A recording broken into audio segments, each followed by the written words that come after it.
Hello everyone, welcome to learning circle. तो इस सीरीज में will try to solve BPSC में पूछे गए सीसेट के क्वेश्चन है ना।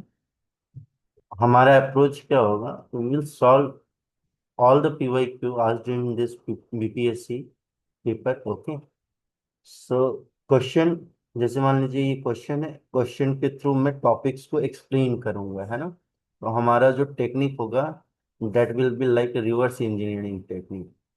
अपन क्या करेंगे, क्वेश्चन देखेंगे और क्वेश्चन से रिलेटेड जो भी थ्योरी है आई विल प्रोवाइड, ऐसा। ठीक है, तो कम टाइम में अपन अच्छा आउटपुट गेन कर सकते हैं। ठीक है, सो लेट्स स्टार्ट। सो इस क्वेश्चन में बोल रहा है the number of ways in which 12 identical pens can be distributed between two student, है ना। अपन को 12 आइडेंटिकल पेन देने हैं, जिसमें से मेरे को दो स्टूडेंट में बांटने हैं और सबको कम से कम दो पेन तो मिलना ही चाहिए, ऐसा। तो मान लेते हैं ये पॉइंट ए है और ये पॉइंट बी है, ऐसा। मान लेते हैं ये एक बच्चा स्टूडेंट ए है और ये एक स्टूडेंट बी है। तो मैंने 12 आइडेंटिकल पेन है, इसको बांटना है। तो मैंने सबको मिनिमम दो तो देना ही है, तो मैंने इसको दो दे दिया। तो बेटा इसको कितना देना पड़ेगा? 10 देना पड़ेगा। उसी तरह मैं 3 इसको दे दूंगा तो 9 देना पड़ेगा। 4 दे दिया तो 8 देना पड़ेगा। और ऐसे ही मैंने इसको पूरा का पूरा 10 दे दिया तो इसको कितना देना पड़ेगा? 2 देना पड़ेगा, ऐसा। सही बात है। Is it clear? तो अपन देख सकते हैं कितना सेट बन रहा है। तो एक सेट, दो सेट, ऐसे ही करते करते ये 2 से लेकर 10 तक, है ना। तो कितने सेट बन गए? 9 सेट्स बन गए। ठीक है, तो कितना तरीका है जिसमें से 12 आइडेंटिकल पेन को अपन डिस्ट्रीब्यूट कर सके, डेट इज 9। ओके, सही बात है। तो इस तरह से क्वेश्चन को हैंडल किया जा सकता है। ठीक है, इसका एक टेक्निक भी होता है जिसमें हम लोग इस क्वेश्चन को फॉर्मूला से सॉल्व कर सकते हैं। This is called beggars method. ये क्लास 12th में पढ़ाया जाता है। तो बेगर्स मेथड में क्या होता है वो मैं समझाता हूँ। जैसे मान लीजिए यहाँ पे कोई वेरिएबल है x1 x2 dot dot dot xr, ऐसा। और इसको ऐड करने पे n आ गया। तो इसका number of non negative solution होता है, number of non negative non negative integral solution, है ना। नॉन निगेटिव इंटीग्रल सॉल्यूशन, तो इसको लिखते हैं n+r−1 cr−1, ऐसा। ठीक है, अब यहाँ पे अपन देख सकते हैं, मान लेते हैं ए के पास कुछ है और बी के पास कुछ है, तो अपन ने लिख दिया a+b। और इस दोनों को मिलाकर कितना देना? 12 देना। अब क्वेश्चन में क्या बोल रहा है कि ये नॉन निगेटिव इंटीग्रल सॉल्यूशन का मतलब होता है x1 x2 x3, x1 x2 x3, ये सब क्या होगा? ग्रेटर देन और इक्वल टू 0 होगा। निगेटिव नहीं होना चाहिए, इंटीजर हो सकता है ऐसा। मतलब x1 x2 x3 की वैल्यू 1 2 3 ऐसा हो सकता है, जीरो भी हो सकता है ना। बस निगेटिव इंटीजर नहीं होना चाहिए। ठीक है, तो अब अपन इसमें देख सकते हैं, इसमें कितने वेरिएबल है? दो वेरिएबल। और सबको दो दो पेन तो मिलना चाहिए, तो मैंने इसको भी दो पेन दे दिया। जितना मिनिमम कंडीशन है उसको तो दे ही दिया, तो दो दो पेन दे दिया। 4 पेन खत्म हो गए, पहले ही खत्म हो गए। तो अब नया इक्वेशन क्या हो जाएगा? a+b=8, क्योंकि सबको दो दो पेन तो देना ही था, तो मैंने दे दिया। तो अब अपने पास 12 में से 4 पेन तो इनिशियली अपन ने बांट ही दिया है, तो a+b=8। अब यहाँ पे ये वाला फॉर्मूला लगाया जा सकता है। n की वैल्यू 8 है और r की वैल्यू 2 है। तो वी कैन राइट 8+2−1 c2−1। तो ये कितना हो जाएगा? 9c1। एनसीआर का फॉर्मूला क्या होता है बेटा? तो एनसीआर का फॉर्मूला होता है n factorial upon r factorial n−r factorial, ऐसा। तो इसको कैसे लिखेंगे? 9 फैक्टोरियल अपॉन 1 फैक्टोरियल 8 फैक्टोरियल। इसको इससे कैंसिल कर दिए तो कितना आ जाएगा? 9 आ जाएगा। तो ऐसे option B, this is called beggars method, है ना। तो ऐसे अपन कर सकते हैं। ठीक है, एक और मैं इलस्ट्रेशन देता हूँ इसके ऊपर। जैसे मान लीजिए कि मैंने कंडीशन दिया कि x 1 से ज्यादा होना चाहिए, y ग्रेटर देन और इक्वल टू 2 होना चाहिए, z ग्रेटर देन और इक्वल टू 3 होना चाहिए। और मैंने क्वेश्चन लिख दिया कि x plus Y plus Z जो है वो कितना है, मान लेते हैं 9 है, सपोज करते हैं, ऐसा दिया गया।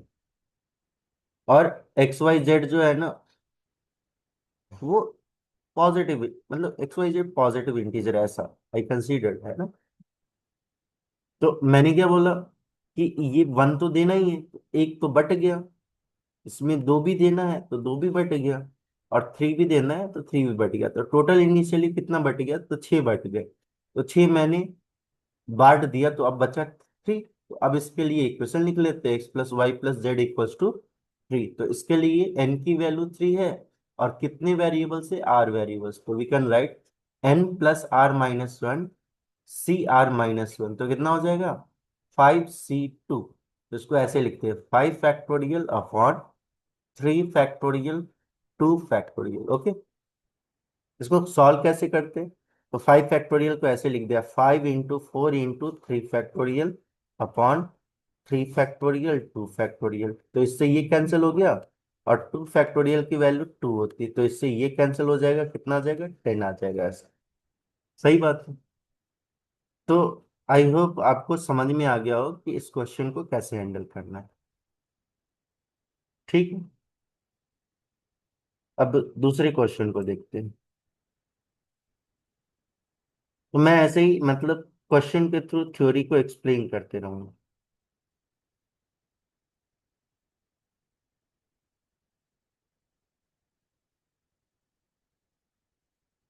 देखिए ये क्वेश्चन है, this question relates to measurement, है ना। इसमें बोल रहा है कि दो सर्कल है जिसका रेडियस जो है ना वो 1.5:1 में है। मतलब मान लेते हैं एक सर्कल ए है जिसका रेडियस आर ए है, और एक सर्कल बी है जिसका रेडियस आर बी है। तो इन दोनों का रेशियो ऐसा दिया गया, 1.5:1, ऐसा। ठीक है, तो मेरे को सर्कल का एरिया, मतलब एरिया ऑफ फर्स्ट सर्कल मतलब A circle, area of second circle which is B circle, ये बताना है। तो मान लेते हैं ये सर्कल है, मान लेते हैं ये सर्कल है, सर्कल का रेडियस मान लेते हैं आर है। तो इसका एरिया कैसे लिखते बेटा, तो एरिया लिखते πr², ऐसा। This is the first theory, है ना। एरिया क्या होता है, πr², ऐसा। उसी तरह, तो एरिया क्या होता है, इट इज द स्पेस, है ना, ऑन टू दी डायग्राम, जो कि ये मतलब ये जो गोला जो फिगर है, दैट इज कवरिंग, उसी को एरिया बोलते हैं ना। तो ये बाउंड्री पे एक ऐसा लूप भी तैयार कर रहा है, तो इस लूप का लेंथ, इसके लिए वर्ड यूज करते हैं सरकमफेरेंस। क्या यूज करते हैं वर्ड, सरकमफेरेंस। तो ये कितना हो जाएगा बेटा, तो 2πr हो जाएगा। ठीक है, 2π × रेडियस। तो अपन को तो रेडिया एरिया के बारे में पूछ रहा है, तो एरिया ऑफ फर्स्ट सर्कल क्या हो जाएगा, तो π × RA² upon area of second circle क्या हो जाएगा, π × RB²। तो पाई से पाई कैंसिल हो गया, तो इसको लिख दिया RA/RB का होल स्क्वायर। सही बात है। और RA/RB की वैल्यू यहाँ पे दिया गया है, which is 1.5:1। so you can write here 1/1.5/1 का whole square. So this would become 2.25, है ना, अपॉन 1। अपन ने क्या किया यहाँ पे बेटा, 1.5 का भी होल स्क्वायर कर दिया और 1 स्क्वायर कर दिया।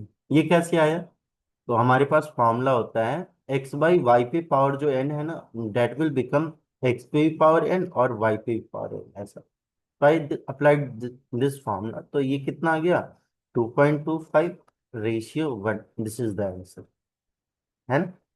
सो option C is correct, right. ठीक है, अब जैसे ये क्वेश्चन है, इस क्वेश्चन में दिया गया है कि एक टैप है जो कि एक वाटर टैंक को, मतलब ये एक टैप है, ये एक वाटर टैंक है, sorry, this is water tank, this is tap. यहां से पानी भरा जा रहा है ऐसा। तो एक टैप है जो जो फिलिंग टैप है ना, तो TF मतलब फिलिंग टैप, वो 3 आवर्स लेता है फिल करने में। और एक एम्प्टी टैप करने वाला जो है ना, वो 1 बाई सॉरी वो 4 आवर्स लेता है खाली करने में।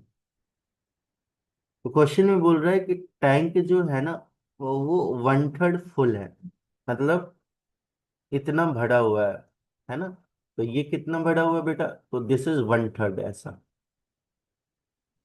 तो बोल रहा है कि अब टाइम बताओ कि भाई बाकी जो भरना है, इतना वाला जो खाली है, ये कितनी देर में रहेगा। तो अगर टैप है तो टैप क्या होता है, 1 यूनिट होता है पूरा, है ना।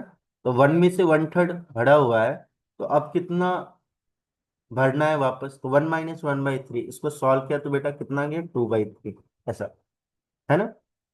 1/3 भरा हुआ था, कुछ भी अपने आप में 1 होता है, तो 1 - 1/3 इतना अपन को फिल करना है। ठीक है, एक तो ये बात होगी। दूसरा ये है कि अगर कोई टैप 3 आवर्स में,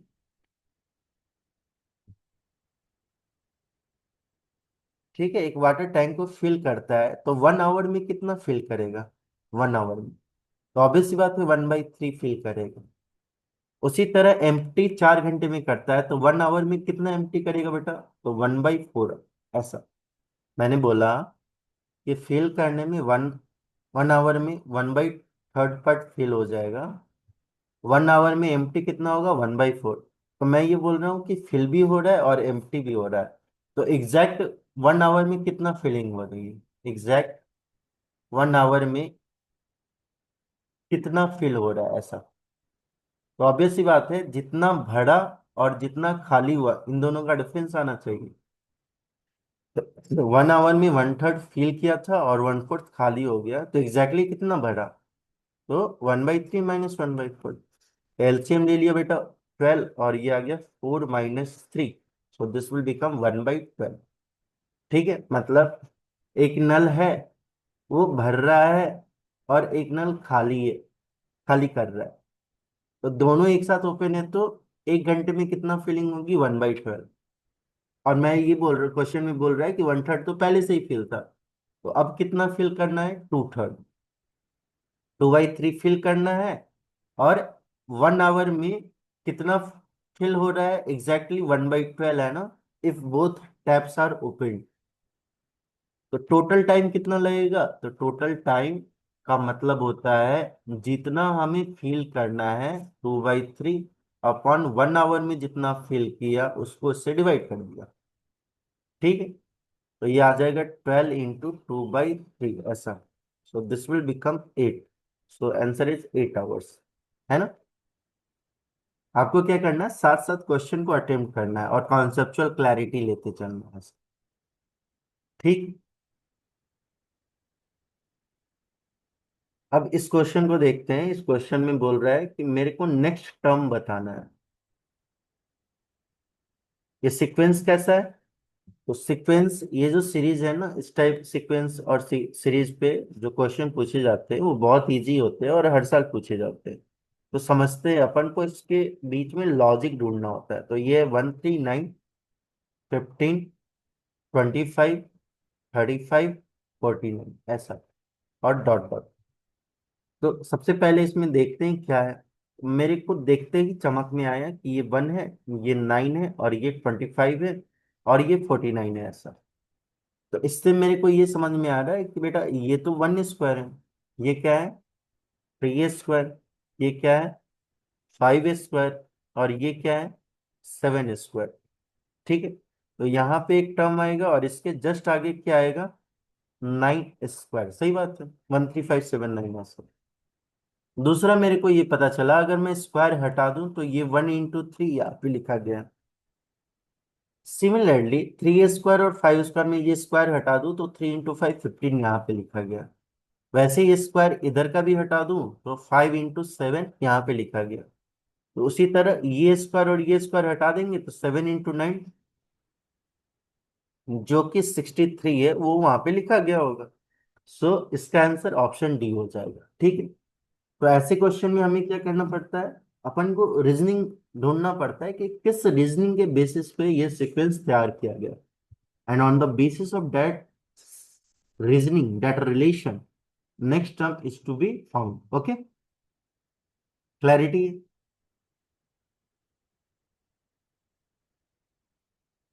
अब जैसे ये क्वेश्चन है, क्वेश्चन नंबर 20, इसके लिए मैं थ्योरी देता हूँ। जैसे मान लेते यहाँ पे मैंने लिख लिया ऐसा,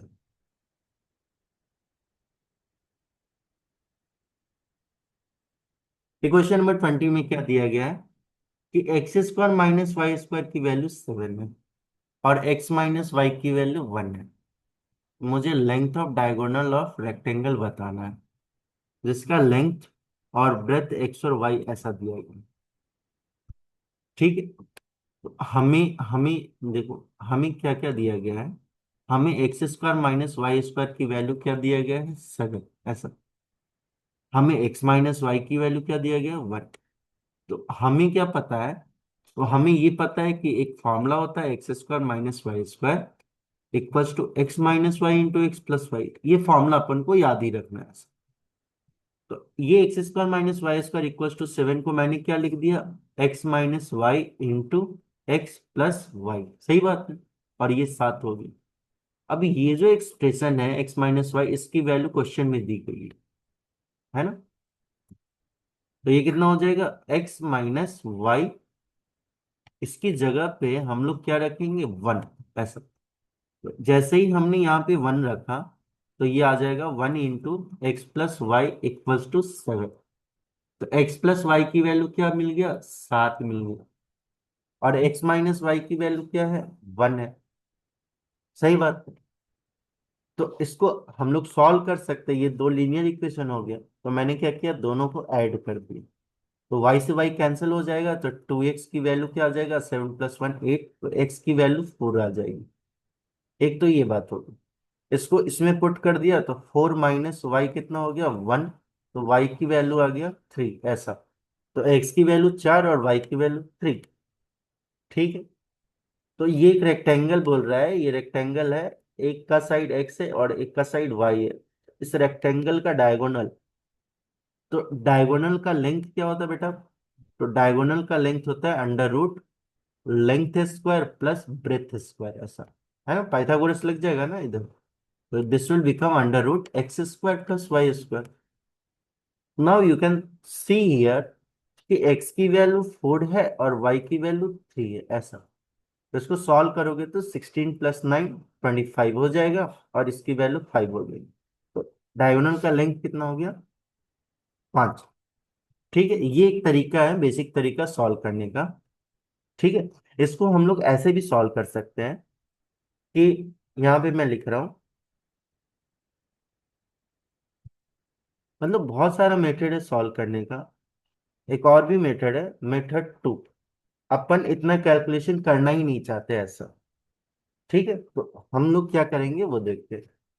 मुझे पता है x square minus Y square 7 आ गया है। हमें पता है एक्स माइनस वाई 1 आ गया है। और हमें पता है एक्स प्लस वाई 7 आ गया है ना, यहाँ से बस मैं इतना इंफॉर्मेशन यूज कर रहा हूँ। ठीक है, तो मुझे पता है कि मुझे x square plus y square निकालना है सर। मुझे x square plus y square निकालना है। तो ये कैसे निकालते बेटा, एक्स माइनस वाई का whole square plus x plus y का होल स्क्वायर, इसको ऐड करते हैं तो एक फॉर्मूला तैयार होता है 2 into x square plus y square. है ना, तो मुझे ये चाहिए था, तो 2 into x square plus y square. और इसकी वैल्यू कितना है, 1। और 7 स्क्वायर इधर कितना हो जाएगा, 49। तो यहाँ से x square plus y square 50/2 which will become 25, ऐसे भी सॉल्व कर सकते हैं। ठीक है, समझ में आ गया। तो मैं आपको यहाँ पे मतलब ऐसे आइडेंटिटी का लिस्ट बना देता हूँ, आप इसको मेमोराइज कर लेना। ठीक है भाई। सो फर्स्ट इज, मैं सारे फॉर्मूलाज को एक साथ लिख देता है ना। जैसे मान लीजिए पहला है एक्स प्लस वाई का होल स्क्वायर क्या हो, तो ये हो जाएगा x square y square plus 2xy। उसी तरह एक्स माइनस वाई का होल स्क्वायर क्या हो जाएगा, तो ये हो जाएगा x square plus y square minus 2xy। उसी तरह थर्ड फॉर्मूला होगा x square minus Y square, तो ये क्या होता है, x minus Y into x plus y होता है। उसी तरह फोर्थ फॉर्मूला होता है x square plus y square, तो ये x square plus y square है ना, तो इसी फॉर्मूला को मैं 2xy को उधर भेज दिया तो ये फॉर्मूला बन गया एक्स प्लस वाई का होल स्क्वायर माइनस 2xy। तो आपके समझ में आएगा सर इधर से भी तो x square plus y square बनाया जा सकता है, तो यस, तो -2xy को उधर भेज दिया। This is second formula. जो इंफॉर्मेशन दिया होगा उसी इंफॉर्मेशन का यूज कर लेंगे ऐसा, सही बात। पांचवा फॉर्मूला अपन यहां से देख सकते हैं, अगर मैं इस दोनों को ऐड कर दूं तो -2xy plus 2xy will be gone. तो मेरे को समझ में आया कि अगर मैं x प्लस वाई का होल स्क्वायर कर दूं, x माइनस वाई का होल स्क्वायर कर दूं, तो ये 2 times x square plus y square आ जाएगा, और ये 2xy और -2xy विल बी गॉन। तो आपके दिमाग में ये क्लिक करना चाहिए कि अगर सर मैं सब्सट्रैक्ट करता हूं तो ये दोनों कैंसिल हो जाएगा और now this will become 4xy। तो बिल्कुल सही। तो सिक्स्थ फॉर्मूला क्या हो जाएगा, एक्स प्लस वाई का whole square minus x minus y का होल स्क्वायर, तो इसको सॉल्व करने पे 4xy आ जाएगा। तो ये 6 फॉर्मूला हुआ, ठीक है। सातवां फॉर्मूला, अब मैं क्यूब के टर्म में बात करता हूँ। जैसे मान लेते हैं एक्स प्लस वाई का होल क्यूब, तो इसको सॉल्व करते तो ये ऐसा आता है x cube plus y cube plus 3xy x plus y ऐसा, ठीक है, ये फॉर्मूला होता है। इसको और सॉल्व कर दे तो x cube y cube plus 3x² y plus 3xy² हो जाएगा ऐसा, सही बात है। तो ये एक्स प्लस वाई का होल क्यूब होता है। उसी तरह बेटा आठवां फॉर्मूला होता है एक्स माइनस वाई का होल क्यूब, तो ये फॉर्मूला हो जाएगा x cube minus y cube, और ये आ जाएगा -3xy into x minus Y. तो आप चाहो तो ऐसे याद रखो, या x cube minus y cube, और ये आ जाएगा -3x² वाई प्लस 3xy²। आप चाहो तो ऐसे याद कर सकते हो, नो प्रॉब्लम, ठीक है भाई।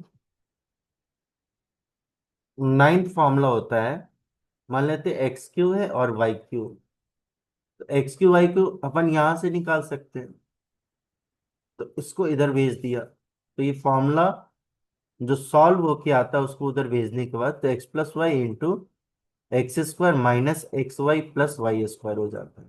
तो अपन को ध्यान देने वाली बात ये है कि यहाँ प्लस है तो यहाँ प्लस है, लेकिन यहाँ पे माइनस है। उसी तरह x cube minus y cube होगा, तो ये हो जाएगा बेटा एक्स माइनस वाई, और इधर माइनस है तो इधर अपन सब प्लस ही यूज करेंगे, x square plus x y plus y square ऐसा, ठीक है। और मैं फॉर्मूला इधर लिखता हूँ टेंथ फॉर्मूला, जैसे मान लेते हैं A plus B plus C का होल स्क्वायर है ऐसा, तो ये हो जाएगा A square B square C square, ठीक है, plus 2 times A B B C और सी ए ऐसा, ये A plus B plus C का होल स्क्वायर होगा, ठीक है। 11th फॉर्मूला होता है a cube plus b cube plus c cube minus 3abc ऐसा, तो इसको सॉल्व करते हैं तो बेटा ये आ जाता है a plus B plus c into a square plus b square plus c square minus a b minus b c minus c ए ऐसा, है ना, ये फॉर्मूला होता है, ठीक है। तो ये स्ट्रक्चर याद रखना है ना। 12th फॉर्मूला 11th का ये स्पेशल केस है, मान लो ए प्लस बी प्लस सी जीरो हो जाए, मतलब ए प्लस बी प्लस सी जीरो हो गया, तो ऑब्वियस सी बात है ये खत्म हो जाएगा आरएचएस वाला टर्म, तो एलएचएस वाले को जीरो बनना पड़ेगा, तो ये आ जाएगा a cube plus b cube plus c cube, और इसकी वैल्यू क्या हो जाएगी 3abc ऐसा, सही बात है ना, इतना फॉर्मूला है। जैसे इसके बेसिस पे मान लेते एक क्वेश्चन दिया जाए कि भाई इवेलुएट करो 6 Q plus 12 Q minus 18 cube, ऐसा ऐसा क्वेश्चन दिया जाए मान लेते हैं। तो मैं इसको ए मान लेता हूँ, इसको बी मान लेता हूँ, इसको सी मान लेता हूँ। तो ए की वैल्यू 6, बी की वैल्यू 12 और सी की वैल्यू -18। तो मेरे को पता चला यहाँ पे कि ए प्लस बी प्लस सी क्या हो गया, 0। कैसे? 6 + 12 - 18, दिस बिकेम 0। तो हम लोग को पता है कि a cube plus b cube plus c cube को क्या लिख सकते हैं, 3 ABC लिख सकते हैं। कब? जब ए प्लस बी प्लस सी 0 हो जाए। तो ऐसा ही कुछ यहाँ पे एक्सप्रेशन बन रहा है, तो इसको मैंने लिख दिया 3 × A × B और ये हो गया सी। सही बात है। तो अपन क्यूब ना सॉल्व करके इसको डायरेक्ट मल्टीप्लाई कर दिया है ना। तो जब इसको मल्टीप्लाई करोगे तो 18 × 12, this will become 216। 216 × 6 will become 1296, into 3 will become 3888। This is the answer, और माइनस साइन के साथ। सही बात है, ऐसे अपन सॉल्व कर सकते हैं। ठीक है, अब ऊपर चलते हैं क्वेश्चन की तरफ।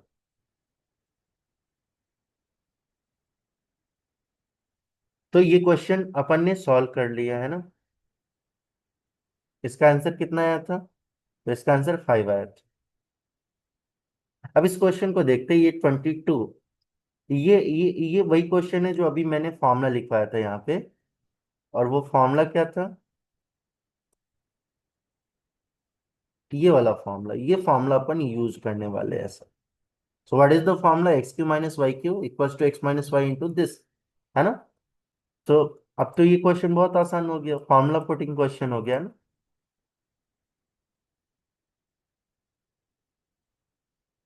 नाउ सी है, मुझे ये क्वेश्चन दिया गया है ना, इसको मैं इधर सॉल्व करता हूँ। तो यहाँ पे क्या दिया गया बेटा? x³ - y³। x³ - y³ का फॉर्मूला क्या होता है? x - y × x² plus xy + y², है ना। मुझे इसकी वैल्यू दी गई है, कितना दिया गया है? 117/8।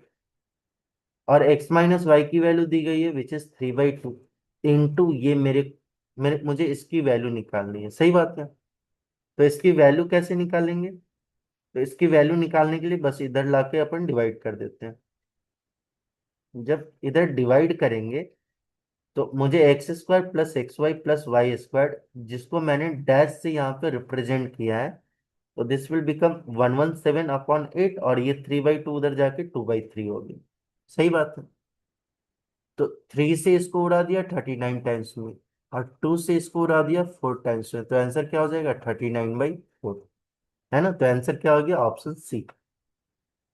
सही बात है।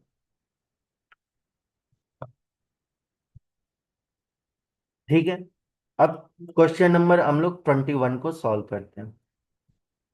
तो पहले मैं क्वेश्चन नंबर 21 का थ्योरी समझाता हूँ, फिर आपको इस क्वेश्चन को सॉल्व करके बताऊंगा। देखो, ऐसा जो क्वेश्चन है ना वो सेट पे आता है। ठीक है, सेट मतलब वेन डायग्राम पे ऐसा। वेन डायग्राम क्या होता है उसको मैं एक्सप्लेन करता हूँ। सेट को पिक्टोरियल रिप्रेजेंटेशन में रिप्रेजेंट करना ही वेन डायग्राम होता है। तो मान लेते हैं ये सेट ए है और ये सेट बी है। तो ये दोनों में कॉमन है। ये क्या है? दोनों में कॉमन है। इसको मैंने वन पार्ट बोल दिया इधर वाले पार्ट को, इसको मैंने टू पार्ट बोल दिया इधर वाले पार्ट को। सही बात है। इसको मैंने टू पार्ट बोल दिया और इसको थ्री पार्ट बोल दिया। तो दो चीजें होती है, ये इंटरसेक्शन बी का मतलब होता है common between set A and B. सही बात है। तो यहाँ पे कॉमन क्या है? ऑब्वियस सी बात है, सेकंड एरिया, मतलब ये बीच वाला है सर। This is second. ठीक है। ये ए इंटरसेक्शन बी का मतलब होता है।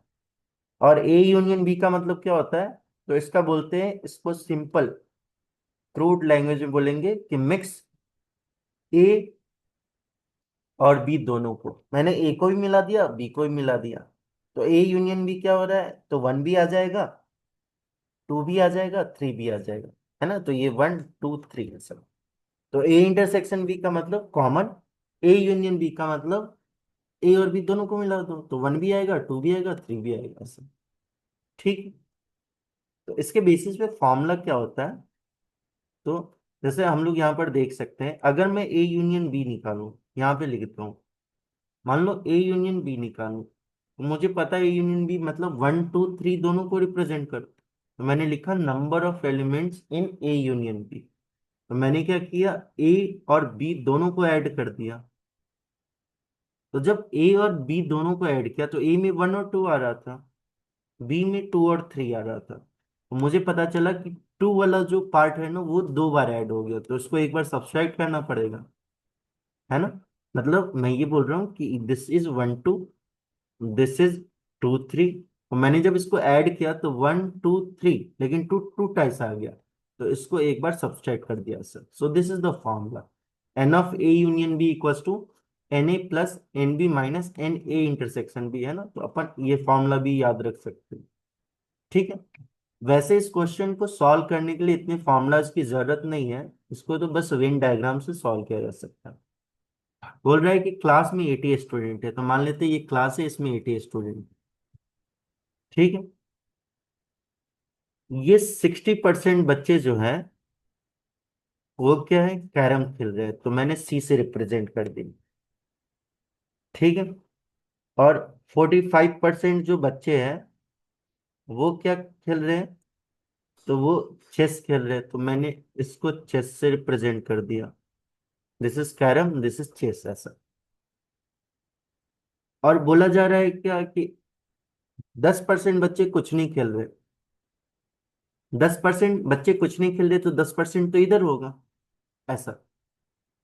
तो ये कैरम खेलेंगे, ये चेस खेलेंगे, और 10% बाहर होगा। मुझे पूछा गया है कि कितने ऐसे बच्चे जो सिर्फ चेस खेलते हैं।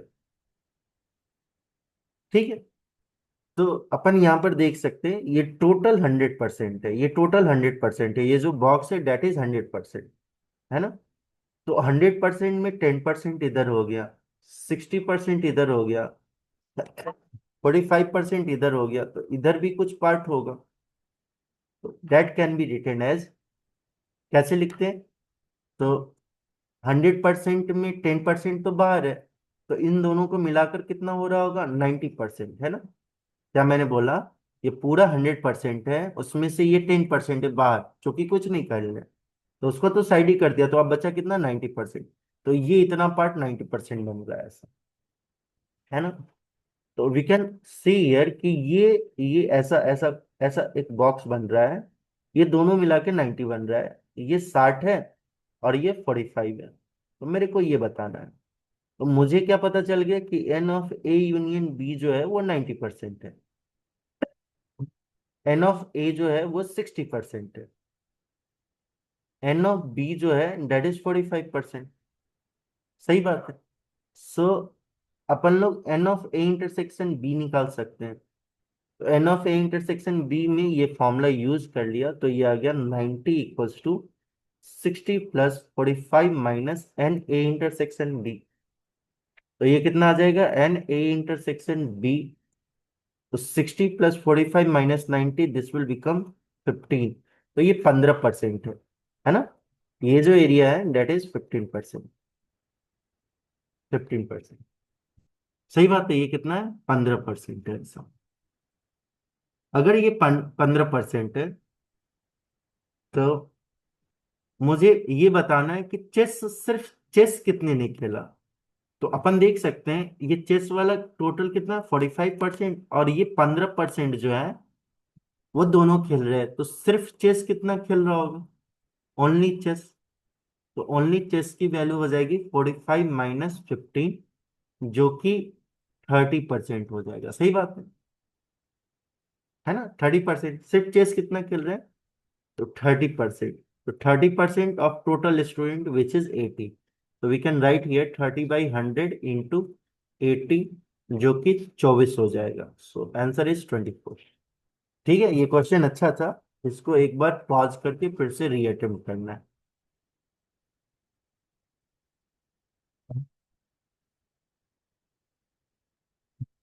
ठीक है, अब इस क्वेश्चन को सॉल्व करते हैं।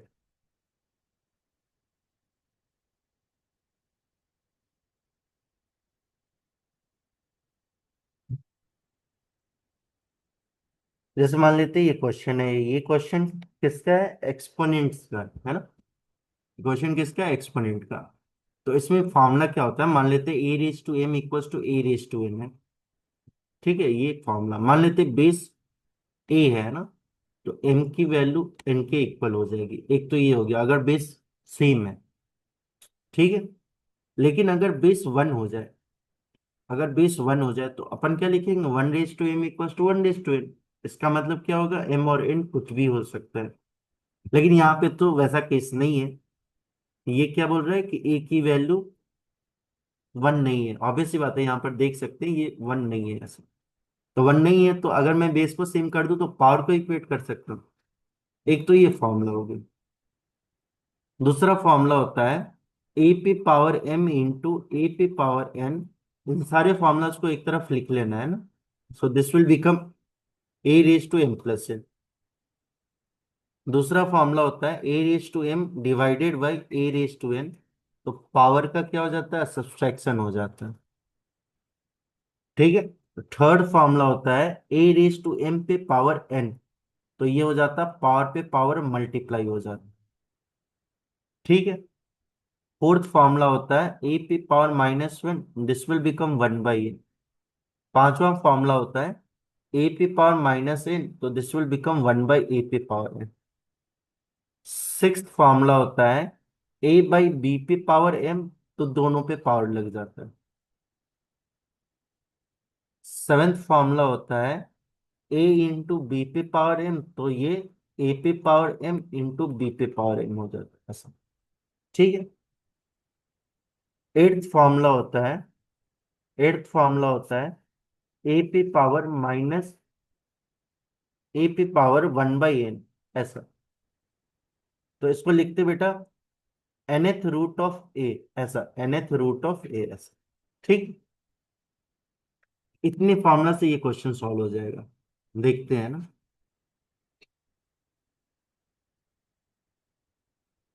अब से ये अपन को ये कहानी दी गई है, तो ये बोल रहा है फाइव पे power x square plus two x plus seven, ये किसके इक्वल है, वन टू फाइव पे power two x plus one. तो इसको मैंने क्या किया, फाइव पे power x square plus two x plus seven, और इसको लिख दिया फाइव पे पावर थ्री, फाइव क्यूब हो गया, और ये कितना हो गया, टू एक्स प्लस वन ऐसा। तो अभी हम लोगों ने पढ़ा कि पावर पे पावर रहेगा तो multiply, we are using this formula, है ना। तो ये कितना हो जाएगा, फाइव पे power x square plus two x plus seven equals to five पे power three into two x plus one. अभी हम लोगों ने सबसे पहला बेसिक कॉन्सेप्ट ये देखा था, अगर बेस सेम है और वो वन नहीं है तो पावर को इक्वेट किया जा सकता है। तो ये पावर को मैंने इक्वेट कर दिया ऐसे। तो क्या लिखोगे, x square plus two x plus seven equals to three into two x plus one ऐसा। सही बात। तो सबको इधर भेज दिया, तो x square plus two x plus seven, this will become six x plus three. सही बात। तो सबको इधर रख दिया तो एक्स स्क्वायर, ये इधर आके minus four x, ten minus three four आ गया इक्वल टू जीरो। तो इसको मैंने लिख दिया एक्स माइनस टू का होल स्क्वायर। तो एक्स माइनस टू का होल स्क्वायर कितना हो गया, जीरो। तो एक्स की वैल्यू क्या हो जाएगी, टू। ठीक, तो इसका आंसर क्या हो जाएगा, एक्स की वैल्यू टू है ऐसा। एक तो चीज ये होगा।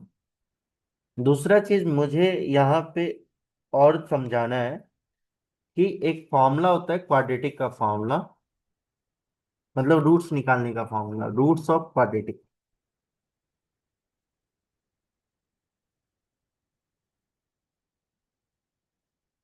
तो ये फॉर्मूला क्या होता है, जैसे मान लेते ए एक्स स्क्वायर है, बी एक्स है, और टी है, ये जीरो है।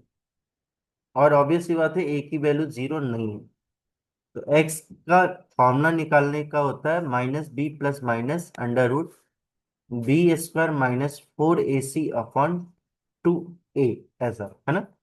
This is the formula where a b c x square x और इन सब के कोफिशिएंट है। तो जैसे ये क्वेश्चन था x square minus four x plus four, तो इसमें अपन समझ सकते हैं कि ए जो है वो एक्स स्क्वायर का कोफिशिएंट है। ठीक है, इसलिए ये 1 है। उसी तरह बी जो है वो एक्स का कोफिशिएंट है जो कि -4 है, और सी जो है वो कितना हो जाएगा, ये 4 हो जाएगा। ठीक है, तो हमें ये सब की वैल्यू तो दी गई है, तो यहाँ पे पुट कर दिया, तो एक्स इक्वल्स टू -b, तो -(-4) प्लस माइनस अंडर रूट, ये कितना हो जाएगा, -4 का होल स्क्वायर, -4 इंटू 1 इंटू 4, अपॉन कितना हो जाएगा, 2 इंटू 1। तो ये तो जीरो ही हो गया, 16 - 16, तो एक्स की वैल्यू क्या आ जाएगी, -(-4) अपॉन 2 विच इज 2। ऐसे भी सॉल्व किया जा सकता है। ठीक है, तो इसका आंसर हो गया 2।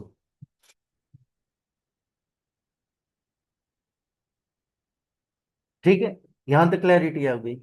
अब क्वेश्चन नंबर 24 को सॉल्व कर। ये जो क्वेश्चन नंबर 24 है, that is link to sequential series है ना, तो मैं आपको थोड़ा बहुत कॉन्सेप्ट पढ़ाता हूँ कैसे। मैं इसको एक जगह कॉपी कर लूँ।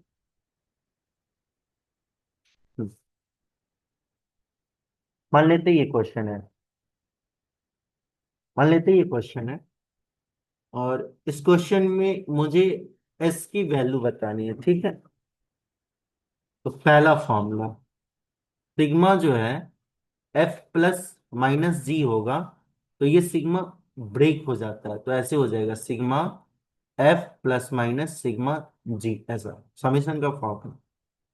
ठीक है, दूसरा मान लेते हैं सिग्मा कोई कांस्टेंट नंबर है, 1 2 3 टाइप। ठीक है, और ये एफ ऑफ आर है, तो के बाहर हो जाएगा, ये सिग्मा एफ ऑफ आर है। सही बात।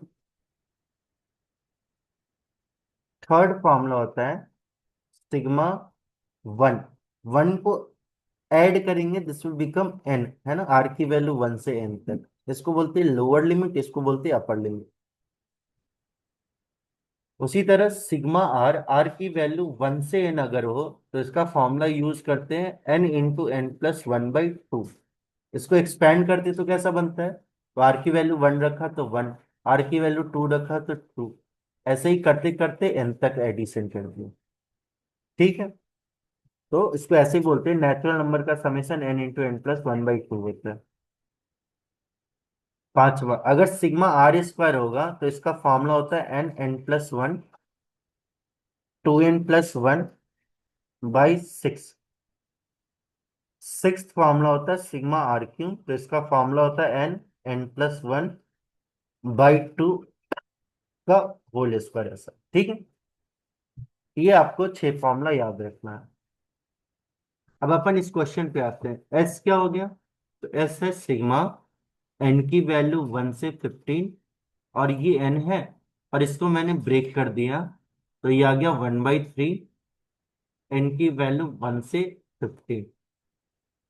तो सिग्मा एन का फॉर्मूला तो अपन ये वाला यूज कर सकते हैं, और एन की, n × n+1/2, और एन की वैल्यू क्या है 15, तो 15 × 15 + 1/2, और ये 1/3 बाहर आ जाएगा, और ये आ जाएगा सिग्मा 1, एन की वैल्यू 1 से 15। तो ये कौन सा फॉर्मूला लगा सकते हैं, ये वाला। तो ये आ जाएगा 15 × 16/2 +1/3, और इसको ऐड करेंगे तो कितना आ जाएगा 15। तो इससे ये कैंसिल हो गया, 5 आ गया, और इससे इसको उड़ा दिया, तो 120 + 5 125 हो गया। तो answer would be option A. ठीक है, अभी जो मैं थ्योरी करा रहा हूँ, इसके ऊपर मैं आपको और भी सॉल्व इलस्ट्रेशन कराऊंगा। ठीक है, पहले तो इस क्वेश्चन को सॉल्व कर लेते।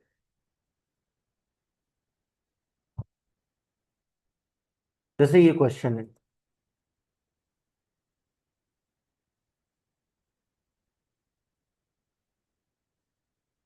ये बोल रहा है दो ट्रेन है जो कि, मान लेते हैं ये एक ट्रेन है, ट्रेन ए, जो कि 150 मीटर का है, और ये एक ट्रेन है बी, जो कि 150 मीटर का है, ऐसा 150 मीटर दोनों ट्रेन, ये दोनों अपोजिट डायरेक्शन में मूव कर रहे हैं, दोनों की स्पीड सेम है, this is 90 km/h, this is also 90 km/h।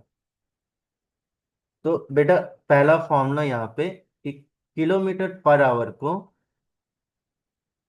Metre पर सेकेंड में कन्वर्ट करना है, तो 5/18 से मल्टीप्लाई करते हैं, और रिवर्स करना होगा तो 18/5 से। तो 90 km/h को मैंने मीटर पर सेकेंड में चेंज किया, तो 19 × 5/18, तो ये सॉल्व होके 18 5 जा आ जाएगा, तो 5 5 जा 25 मीटर पर सेकेंड। इसका मतलब इसका मतलब ये हुआ कि ये 25 मीटर पर सेकेंड के स्पीड से चल रहा है, और ये भी 25 मीटर पर सेकेंड के स्पीड से चल रहा है। तो ये बोल रहा है कि दोनों को एक दूसरे को क्रॉस करने में कितना टाइम लगेगा। तो आप ऐसे सोचो कि ये इधर से जा रहा है, ये इधर से जा रहा है, तो ऑब्वियस सी बात है, ये क्रॉस तो तभी होगा जब ये वाला बी और ये वाला ए ऐसा ना बन जाए, तभी तो क्रॉस होगा ना।